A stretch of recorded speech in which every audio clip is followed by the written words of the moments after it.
నమస్కారం. ఈటీవీ 2 తీర్థయాత్ర కార్యక్రమానికి స్వాగతం. మన దేశంలో ఉన్న అష్టాదశ శక్తి పీఠాలలో అలంపురం శ్రీ జోగులాంబ అమ్మవారి ఆలయం కూడా ఒకటిగా విరాజిల్లుతోంది.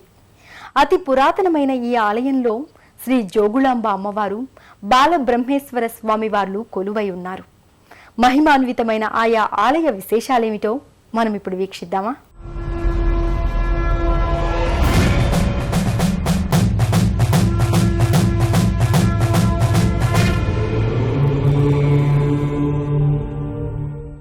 అలంపురం మొదట్లో హమతాపూర్గా ఖ్యాతిగాంచింది. ఆ హమతాపూరే అనంతరం అమలాపూర్ అయింది. కాలక్రమంలో అమలాపూర్ అలంపూర్గా రూపుదిద్దుకుంది. లంకాయాం శంకరీదేవి కామాక్షి కాంచికాపురే, ప్రద్యుమ్నే శృంఖలాదేవి చాముండి క్రౌంచపట్టనే, అలంపుర్యాం జోగులాంబ శ్రీశైలే భ్రమరాంబిక, కొల్హాపురే మహాలక్ష్మి మహురే ఏకవీరిక, ఉజ్జయిన్యాం మహాకాళి పీఠ్యాంచ పురుహూతిక, ఓఢ్యాణే గిరిజాదేవి మాణిక్యా దక్షవాటికే, కురుక్షేత్రే కామరూపి ప్రయాగే మాధవేశ్వరి, జ్వాలాయాం వైష్ణవీదేవి గయే మాంగళ్య గౌరిక, వారణాస్యం విశాలాక్ష్మి కాశ్మీరే తు సరస్వతి, అష్టాదశేషు పీఠేషు శక్తయో ముని సంస్థుతః అంటూ అష్టాదశ శక్తుల నామస్మరణతో పునీతమవుతున్న పుణ్యక్షేత్రం అలంపురం. దేశంలోని అష్టాదశ శక్తిపీఠాలలో ఒకటిగా 5వ శక్తిపీఠంగా విరాజిల్లుతున్న ఈ దివ్యక్షేత్రంలో సాక్షాత్తు జోగులాంబ అమ్మవారు, బాలబ్రహ్మేశ్వర స్వామివార్లు కొలువై ఉన్నారు.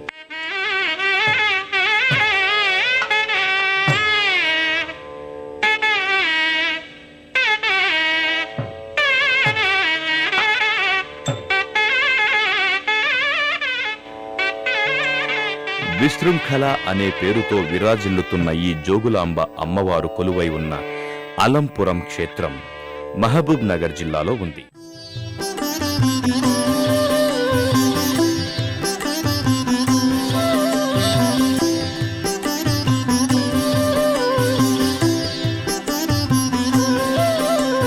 నమో దేవ్యై మహాదేవ్యై శివాయై సతతం నమః. నమః ప్రకృత్యై భద్రాయై నియతా ప్రణతా స్మతాం. రౌద్రాయై తే నమో నిత్యే గౌర్యై ధాత్రై నమో నమః. జ్యోత్స్నాయై చంద్రరూపిణ్యై సుఖాయై సతతం నమః.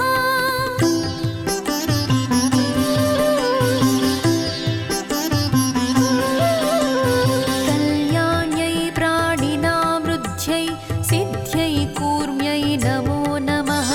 నైరుత్యై భూభృతాం లక్ష్మ్యై సర్వాణ్యై తే నమో నమః. దుర్గాయై దుర్గపారాయై సారాయై సర్వకారిణి. అలంపురం ప్రాంతం క్రీస్తు శకం 566 నుండి 757 వరకు బాదామి చాళుక్యుల ఏలుబడిలో ఉండేది. అనంతరం అనేక మంది రాజులు ఈ క్షేత్రాభివృద్ధికి విశేషంగా కృషి చేశారు. అలంపురంలో వేంచేసియున్న శ్రీ జోగులాంబ అమ్మవారి పీఠం అష్టాదశ శక్తి పీఠాలలో ఒకటిగా 5వ శక్తిపీఠంగా విరాజిల్లుతోంది. ఇక్కడ ఈ క్షేత్రంలో కొలువై ఉన్న శ్రీ జోగులాంబ అమ్మవారు రౌద్ర స్వరూపిణి. ఒకప్పుడు ఈ క్షేత్రం ఓ ప్రసిద్ధ విద్యాపీఠంగా విరాజిల్లిందని చారిత్రక ఆధారాల ద్వారా తెలుస్తోంది. పాల్కుర్కి సోమనాథుడు తన పండితారాధ్య చరిత్రలో ఈ క్షేత్ర మహిమను, ఇందలి తీర్థాల గురించి వివరించాడు.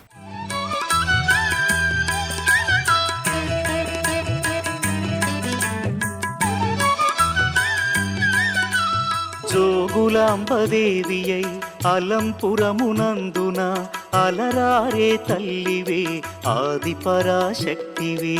అమ్మా పరమేశ్వరి జననీ జగదీశ్వరి శ్రీ దుర్గా భవానీ గౌరీ నమోస్తుతే.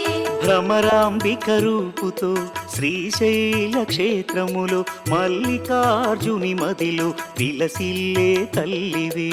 అమ్మా పరమేశ్వరి జననీ జగదీశ్వరి శ్రీ దుర్గా భవానీ గౌరీ నమోస్తుతే.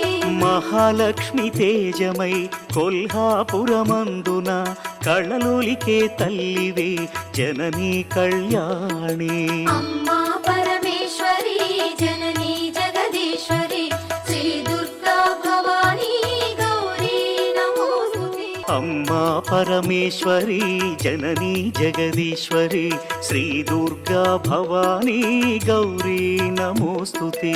అమ్మా పరమేశ్వరి జననీ జగదీశ్వరి శ్రీ దుర్గా భవానీ గౌరీ నమోస్తుతే. అఖిల జగతి నేలుచున్న ఆది పరాశక్తివే శ్రీ దుర్గా భవానీ జననీ ప్రణమామ్యహం. అమ్మా పరమేశ్వరి జననీ జగదీశ్వరి. అష్టాదశ శక్తిపీఠాల్లో అమ్మవారి జోగులాంబ అనే అమ్మవారు పంచమ శక్తిపీఠంగా ఇక్కడ వెలిశారు.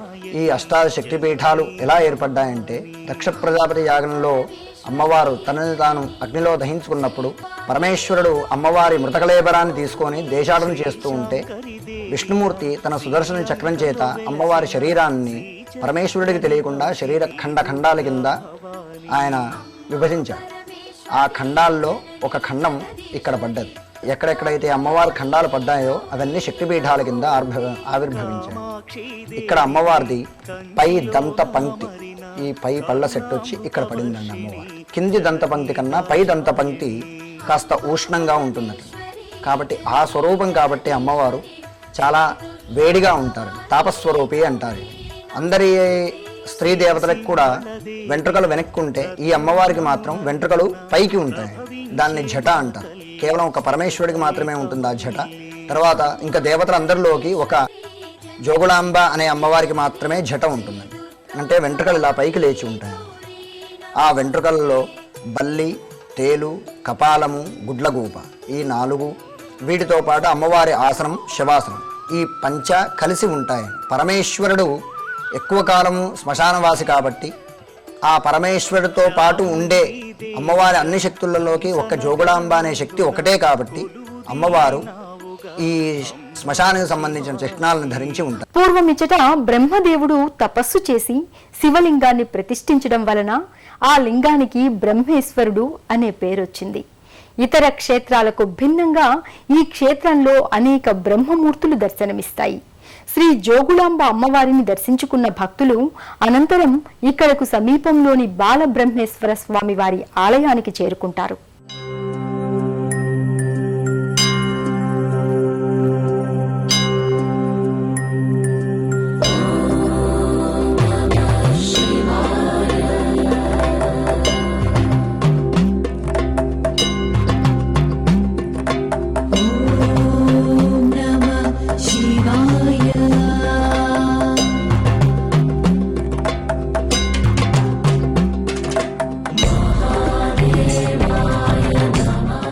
గోపాదంచే తొక్కబడినట్లుగా ఉన్న బాలబ్రహ్మేశ్వర స్వామి లింగరూపం భక్తులలో భక్తిభావాన్ని పెంచుతుంది. లింగ శిరోభాగం దోసిలి వలె గుంటలు పడి ఉంది. సిద్ధులచే మంత్రౌషధ సంస్కారాలను పొంది బాలబ్రహ్మేశ్వరుడు తనను సేవించిన భక్తులకు సర్వ ఐశ్వర్యాలు ఇస్తాడని భక్తులు చెబుతారు.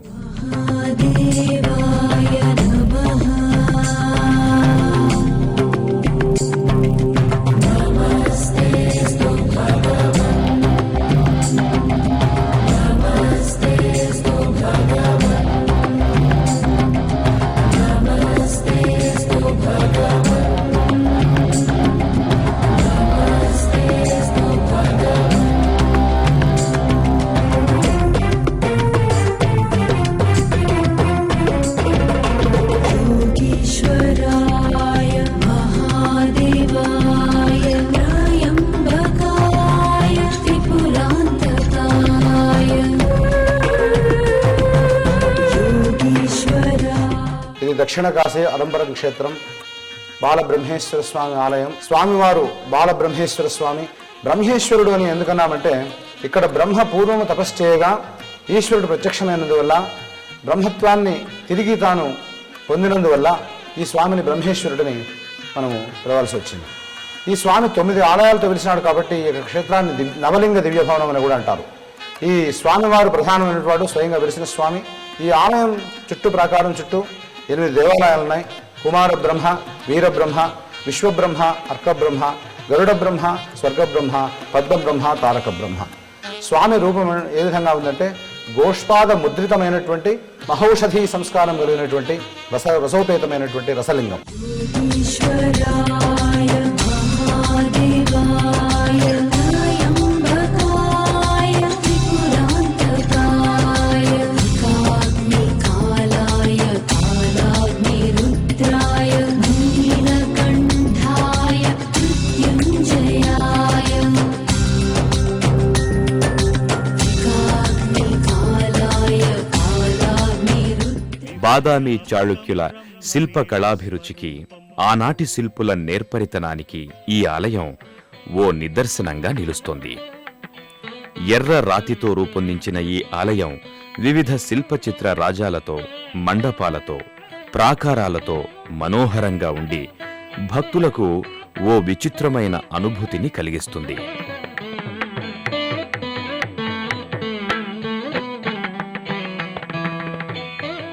ప్రధానాలయ ప్రాంగణంలో కుడి భాగాన శమీ వృక్షం దర్శనమిస్తుంది. ఈ శమీ వృక్షానికి సమీపంలో శమీశ్వరుడి ఆలయం దర్శనమిస్తుంది.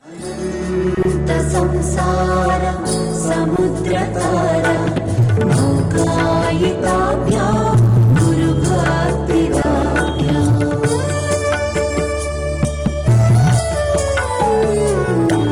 అనంత సంసార సముద్రతార నౌకాయితాభ్యా గురుభక్తిదాభ్యా వైరాగ్య సామ్రాజ్యద పూజనాభ్యా నమో నమః శ్రీ గురుపాదుకాభ్యా నమో నమః సద్గురుపాదుకాభ్యా నమో నమః శ్రీ.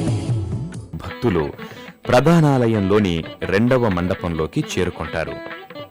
ఈ మండపంలో త్రిమూర్తులు, విఘ్నేశ్వరుడు, వీరభద్రస్వామి, కాలభైరవుడు, అర్ధనారీశ్వరుడు, సూర్యనారాయణ స్వామి, మహిషాసుర మర్దిని, పార్వతీ పరమేశ్వరులు ఆనాటి శిలామూర్తులు దర్శనమిచ్చి అలనాటి శిల్ప సంపద వైభవాన్ని మన కళ్ల ముందుంచుతాయి. ఇక్కడకు సమీపంలో జోగులాంబ అమ్మవారి గర్భాలయం దర్శనమిస్తుంది. పునఃప్రతిష్ఠకు ముందు అమ్మవారు ఇక్కడే ఉండేవారు. ఇదే మండపంలో ఎడమ భాగానికి వెళ్తే నవగ్రహాలయం దర్శనమిస్తుంది. బుద్ధ్యహంకార చిత్తాని నాహం న చ శ్రోత్ర జిహ్వే న చ ఘ్రాణ నేత్రే న చ వ్యోమ భూమిర్ న తేజో న వాయుః చిదానంద రూప శివోహం శివోహం చిదానంద రూప శివోహం శివోహం శివోహం శివోహం శివోహం శివోహం. గర్భాలయంలో ఎడమ భాగాన పార్వతీ అమ్మవారి దివ్యమంగళ శిలారూపం దర్శనమిస్తుంది. గర్భాలయం ప్రాంగణమంతా ప్రాచీనత్వానికి వేదికలా దర్శనమిస్తుంది. ప్రాచీనమైన రాతి స్తంభాలతో నిండి ఉన్న గర్భాలయం చుట్టూ ఒకవైపున సైకత గణపతి శిలారూపం దర్శనమిస్తుంది. ఇసుకతో చేసిన ఈ గణపతి విగ్రహం దాదాపు శిథిలావస్థకు చేరుకుంది. అలాగే గర్భాలయం చుట్టూ ఇంకొంచెం ముందుకు వెళితే ప్రదోషమూర్తుల రూపంలో ఉన్న పార్వతీ పరమేశ్వరుల శిలారూపాలు దర్శనమిస్తాయి. ఇదే ప్రాంగణంలో ద్విసింహవాహిని దుర్గామాత దర్శనమిస్తుంది. ఇంకొంచెం ముందుకు వెళితే హరిహరాత్మక రూప జ్వాలా నరసింహస్వామి, ఉగ్ర నరసింహస్వామి వార్ల శిలామూర్తులు దర్శనమిస్తాయి. అలంపురం దేవాలయాలను రససిద్ధుడు కట్టించాడని పురాణాల ద్వారా అవగతమవుతోంది. కాశీ విశ్వేశ్వర స్వామి ప్రేరణచే ఈ క్షేత్రానికి వచ్చిన సిద్ధుడు క్షేత్రపాలకుల గురించి తపస్సు చేశాడట. బ్రహ్మేశ్వరుడు తలపై నుండి, శ్రీ జోగులాంబ నోటి నుండి, గణపతి నాభి నుండి రసమునిచ్చారట. దాంతో పరశువేదిని చేసుకుని సిద్ధుడు ఇందలి ఆలయాలను కట్టించాడట. విలసద్రాజనువాడు పరశువేదిని సిద్ధుని నుంచి లాక్కొనుటకై దండెత్తాడట. సిద్ధుడు ఆలయ నిర్మాణం పూర్తి కాక మునిపే గర్భాలయాన ప్రవేశించి బ్రహ్మేశ్వరునిలో లీనమయ్యాడట.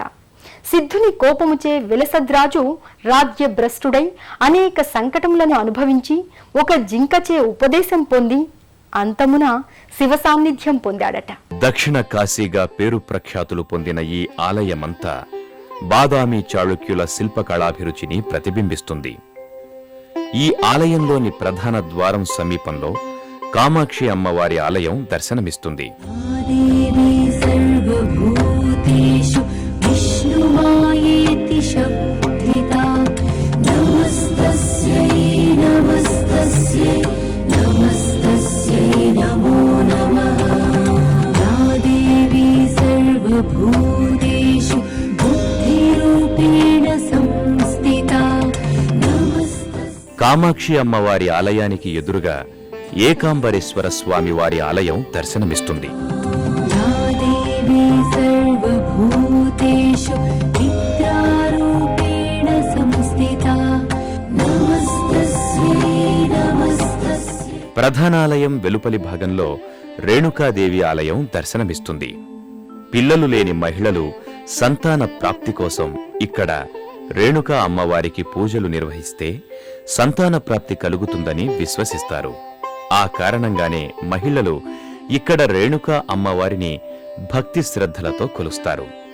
అనంతరం భక్తులు ఆలయం చుట్టూ ఉన్న విశ్వేశ్వరుడు, ఆగ్నేయేశ్వరుడు, పంచాయతనేశ్వరుడు, మార్కండేశ్వరుడు, పాతాళేశ్వరుడు, వెంకటేశ్వర స్వామి, వేణుగోపాల స్వామి, సీతారామలక్ష్మణులు, మోక్షగుండేశ్వరుడు, రామలక్ష్మణేశ్వరుల శిలారూపాలను దర్శించుకుని భక్తితో పులకించిపోతారు.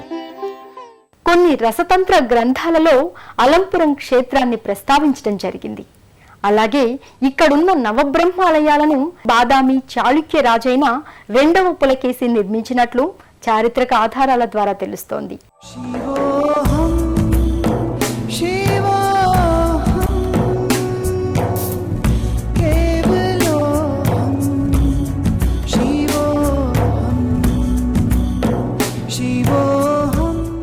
ఈ బ్రహ్మల ఆలయాలలో గరుడ బ్రహ్మ, తారక బ్రహ్మ, స్వర్గ బ్రహ్మ, పదబ్రహ్మ, కుమార బ్రహ్మ, వీరబ్రహ్మ, విశ్వబ్రహ్మ, ఆర్క బ్రహ్మ ఆలయాలు భక్తులకు దర్శనమిస్తాయి. మహబూబ్ నగర్ జిల్లా తుంగభద్ర నదీ తీరాన ఉన్న ప్రసిద్ధ పుణ్యక్షేత్రం అలంపురం హైదరాబాద్కి 200 కిలోమీటర్ల దూరంలో, మహబూబ్ నగర్కి 90 కిలోమీటర్ల దూరంలో ఉంది. హైదరాబాద్ నుంచి జడ్చర్ల, మహబూబ్ నగర్, అన్నాసాగర్, అమడబాకుల, పుల్లూర్ల మీదుగా ఈ జోగులాంబ క్షేత్రానికి రోడ్డు మార్గాన చేరుకోవచ్చు.